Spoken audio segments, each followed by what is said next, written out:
હવે એક જબરજસ્ત ટ્વિસ્ટ આવ્યો છે. આ ટ્વિસ્ટ મેં ધાર્યો નહોતો, કારણ કે વર્કિંગ ડેમાં આટલી બધી ઓક્યુપન્સી લગભગ આવે જ નહીં. પણ જબરજસ્ત ઓક્યુપન્સી આવી છે બચુની બેનપણીની. કેટલી ઓક્યુપન્સી છે, કયા શહેરમાં સૌથી સારી ઓક્યુપન્સી રહી, વર્ષમાં હિન્દી લેંગ્વેજમાં કયા શહેરમાં કેટલી ઓક્યુપન્સી રહી, ટોટલ કેટલા શો રહ્યા વર્ષના દિલ્હીમાં, એ પણ મારે તમને કહેવું છે. સાથે સાથે ભોળાનો ભગવાન છે એનું ટોટલ કલેક્શન આવ્યું છે, સાથે સાથે નાનખટાઈ છે એનું પણ કલેક્શન આવ્યું છે. ડિટેલમાં આખો રિપોર્ટ તૈયાર કર્યો છે, છેલ્લે સુધી જોડાયેલા રહેજો. નાનખટાઈથી આપણે શરૂઆત કરીએ તો નાનખટાઈ માટે હવે 15 દિવસ પણ સર્વાઈવ કરવું મુશ્કેલ છે. 5 દિવસનું કલેક્શન આ ફિલ્મનું ફક્ત અને ફક્ત 10 લાખ રૂપિયા થયું છે. એટલે મને નથી ખબર, મને નથી લાગતું કે 15મો દિવસ આ ફિલ્મ જોઈ શકશે થિયેટરમાં. એટલે નાનખટાઈ ખૂબ નિરાશ કરે છે કલેક્શનના મામલે. ભોળાના ભગવાનની તમને વાત કરું તો એનું કલેક્શન જો 18મા દિવસથી લઈ અને 28 દિવસ સુધી રોજે 1 લાખ રૂપિયા કલેક્શન આવતું હતું. અને સૌથી વધુ કલેક્શનવાળા દિવસો તમને કહું ને તો બીજા દિવસે 7 લાખ રૂપિયા હતું અને ત્રીજા દિવસે 6 લાખ રૂપિયા હતું. એના પછીના જે કાંઈ દિવસો રહ્યા છે ત્યાં 5 લાખ કરતાં નીચે જ કલેક્શન રહ્યા છે. એટલે એમ કહેવાય કે ભોળાનો ભગવાન ફિલ્મ સૌથી વધુ કલેક્શન બીજા દિવસે હતું 7 લાખ રૂપિયા. એટલે અત્યારે જો ટોટલ કલેક્શનની તમને વાત કરું ને, ભોળાનો ભગવાન 28 દિવસ થયા છે, એનું ટોટલ કલેક્શન ફક્ત ને ફક્ત 68 લાખ રૂપિયા છે.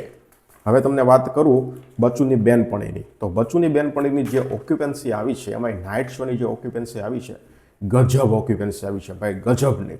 વર્કિંગ ડેમાં આ રીતની ઓક્યુપન્સી ગુજરાતી ફિલ્મોમાં આવે ને તો એ ગજબ ન કહેવાય, પણ ગજબથી પણ ઉપર ગજબ, ગજબથી પણ ઉપર ગજબ કહેવાય. ઓવરઓલ ઓક્યુપન્સી 30.70% રહી. મોર્નિંગ શોમાં 9.25%, આફ્ટરનૂન શોમાં 25.68%, ઇવનિંગ શોમાં 29.48% અને નાઇટ શોમાં 58.36%. મંગળવારનો દિવસ અને નાઇટ શોની ઓક્યુપન્સી 58.36% રહી. જો મુંબઈમાં નાઇટ શોની ઓક્યુપન્સી તમને કહું ને તો સૌથી વધારે હતી, 75% ઓક્યુપન્સી સૌથી વધારે મુંબઈમાં મંગળવારની ઓક્યુપન્સી નાઇટ શોની હતી 75%. પછી અમદાવાદની નાઇટ શોની ઓક્યુપન્સી હતી 65%, સુરતની નાઇટ શોની ઓક્યુપન્સી હતી 55%. પછી જો ભાવનગર હતું ને, ભાવનગરમાં મોર્નિંગ શોની ઓક્યુપન્સી 0% હતી, પણ નાઇટ શોની ઓક્યુપન્સી 29% હતી. બરોડામાં મોર્નિંગ શોની 4% હતી, પણ નાઇટ શોની 46% હતી. એટલે બાજી આખી જે મારી છે ને કલેક્શનમાં બચુની બેનપણીએ, એ નાઇટ શોમાં જ મારી છે. નાઇટ શોની ઓક્યુપન્સી ખૂબ સારી રહી બધા શહેરોમાં. કલેક્શન તમને કહું તો 45 લાખ રૂપિયા કલેક્શન આવ્યું છે. એટલે હજુ આવતા શનિ રવિમાં ફિલ્મનું કલેક્શન જબરજસ્ત આવવાનું છે. લગભગ એમ ધારી લઈએ તો 1 કરોડ તો આવશે જ શનિવારનું, અને 1 કરોડ ઉપર જશે રવિવારનું કલેક્શન, આવું અત્યારે લાગી રહ્યું છે.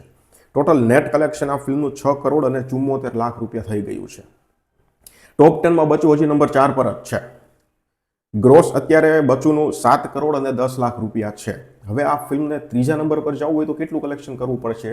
તો આ ફિલ્મને ત્રીજા નંબર પર જવા માટે 8 કરોડ અને 32 લાખ કરવા પડશે ગ્રોસ. કારણ કે અત્યારે ત્રીજા નંબર પર મલ્હાર ઠાકરની જય માતાજી લેટ્સ રોક છે, જેનું અત્યારે કલેક્શન 8 કરોડ અને 31 લાખ રૂપિયા છે. એટલે જો બચુની બેનપણી 8 કરોડ અને 32 લાખ રૂપિયા કરશે તો એ ટોપ 10માં ત્રીજા નંબર પર જશે, અને મલ્હાર ઠાકરની જે જય માતાજી લેટ્સ રોક છે એ ચોથા નંબર પર આવી જશે. અને સીધી વાત છે, અત્યારે તો દેખાય જ છે બચુની બેનપણી ત્રીજા નંબર પર જવાની જ છે અને ટૂંક જ સમયમાં જવાની છે. વોઇસ લેવલ 2ની વાત કરીએ તો વોઇસ લેવલ 2માં હિન્દી લેંગ્વેજમાં ખૂબ સરસ રિસ્પોન્સ મળ્યો છે મંગળવારનો. જો ગુજરાતીમાં ઓક્યુપન્સી કહું ને તો 15.53% રહી. મોર્નિંગ શોમાં 4.70%, આફ્ટરનૂન શોમાં 10.98%, ઇવનિંગ શોમાં 9.70% અને નાઇટ શોમાં 36.77%. હિન્દી લેંગ્વેજમાં ઓક્યુપન્સી ખૂબ સરસ રહી, ગુજરાતી કરતાં ડબલ રહી. 31.28% હિન્દી લેંગ્વેજની ટોટલ ઓક્યુપન્સી રહી. મોર્નિંગ શોમાં 16.63%, આફ્ટરનૂન શોમાં 26.98%, ઇવનિંગ શોમાં 35.18% અને નાઇટ શોમાં 46.32%ની ઓક્યુપન્સી. એટલે હિન્દી લેંગ્વેજમાં ખૂબ સરસ ઓક્યુપન્સી રહી. પણ કલેક્શન ગુજરાતી લેંગ્વેજમાં પાછું સરસ આવ્યું છે. જો મુંબઈમાં નાઇટ શોની ઓક્યુપન્સી વર્ષની કેટલી હતી ખબર? મુંબઈમાં નાઇટ શોની વર્ષની ઓક્યુપન્સી 48% હતી. ગુજરાતી ભાષાની અત્યારે વાત કરું છું. ગુજરાતી ભાષામાં મુંબઈની નાઇટ શોની ઓક્યુપન્સી સૌથી વધુ 48% રહી. આણંદમાં મોર્નિંગ શો 0% હતો, ભાવનગરમાં 0% અને મુંબઈમાં મોર્નિંગ શો 0% હતો. અમદાવાદની નાઇટ શોની 41% રહી અને સુરતની નાઇટ શોની 34% રહી. આ ગુજરાતી લેંગ્વેજની ઓક્યુપન્સી રહી. અત્યારે વશ અને બચુની જો વાત કરું તો આ બંને ફિલ્મો જોતા મને આવતા શુક્રવારે ફરી એકવાર નામની ફિલ્મ આવી રહી છે. એ ફિલ્મને આ બંને ફિલ્મો નડશે.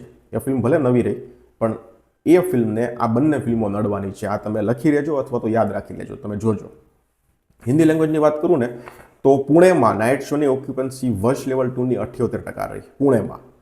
અમદાવાદમાં નાઇટ શોની હિન્દી લેંગ્વેજમાં 53% રહી, દિલ્હીમાં નાઇટ શોની 44% રહી અને લખનઉમાં 44% રહી. આ હિન્દીની ઓક્યુપન્સી હતી. સૌથી વધુ હિન્દી લેંગ્વેજના શો દિલ્હીમાં હતા, 55 શો હતા. કલેક્શનની જો હિન્દી લેંગ્વેજની વાત કરું તો 14મા દિવસે 16 લાખ રૂપિયા કલેક્શન આવ્યું છે અને ટોટલ હિન્દી કલેક્શન 5 કરોડ અને 86 લાખ રૂપિયા થાય છે. ગુજરાતીનું 18 લાખ રૂપિયા કલેક્શન આવ્યું છે અને ટોટલ 6 કરોડ અને 46 લાખ રૂપિયા કલેક્શન થાય છે.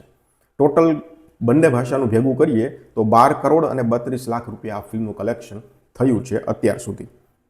ટોપ 10માં વાત કરું તો વર્ષ લેવલ 2 હજી નંબર 5 પર જ છે.